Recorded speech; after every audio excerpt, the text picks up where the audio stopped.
રાજકોટમાં આયોજિત સમૂહ લગ્નના આયોજકો ફરાર થઈ જતા હવે રાજકોટ પોલીસે સમૂહ લગ્નનું બીડું ઝડપ્યું છે।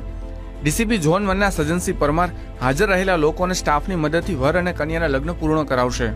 જોકે કેટલાક લોકો ઘરે પરત ફર્યા છે। તેઓને પણ અપીલ છે કે જો તેઓ પાછા આવે તો તેમને પણ વિધિ વિધાન સાથે લગ્ન કરાવવા માટે પોલીસ તૈયાર છે।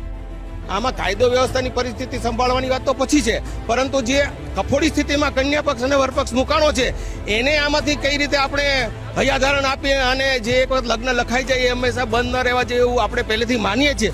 તો એ લોકોને કન્વિન્સ કર્યા કે અમે કોઈ પણ પ્રયત્નથી તમારા લગ્ન પાર પાડીએ, તો એ મુજબ અત્યારે જેટલા હાજર છે વર પક્ષ કન્યા પક્ષવાળા એના લગ્ન અમે કરાવી રહ્યા છીએ। આયોજકો ભાગી ગયા છે, એના વિરુદ્ધમાં તમામ કાર્યવાહી કરવામાં આવશે, પરંતુ લગ્ન છે એ રોકાય નહીં અને એનું મુહૂર્ત સચવાય એ માટે રાજકોટ પોલીસ દ્વારા જવાબદારી ઉઠાવવામાં આવી છે અને જે હાજર લોકો છે એમના દ્વારા પણ અમને સારો સહકાર આપવામાં આવ્યો છે અને એમની લગ્નની વિધિ શરૂ કરાવવામાં આવી છે।